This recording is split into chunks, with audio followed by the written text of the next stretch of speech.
dragi gledalci, evo još jedne epizode Sve za Android. Danas ćemo pričati o tome kako da prebacimo neku aplikaciju koja je instalirana na telefonu, a nemate APK.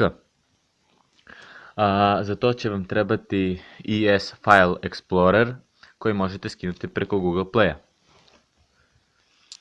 Kada skinete tu aplikaciju, trebalo bi otprilike ovako izgledati kada uđete. Sada, ja želim da prebacim neku aplikaciju. Kako ću to uraditi? Idemo na slide na levoj strani, to jest povući prstom na levoj strani.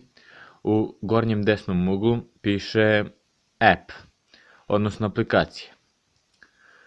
Kao što vidite, ovdje već ima neke aplikacije instalirane i sada ja želim tipa da prebacim Opera mini pretraživač. Držite klik i ovdje u sredini piše Share. Sada imate više opcija, ali mi želimo preko Bluetooth.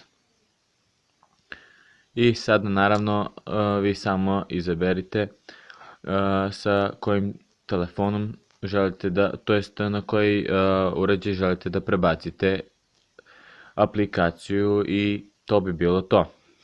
Doviđenja za sada, do sljedeće epizode.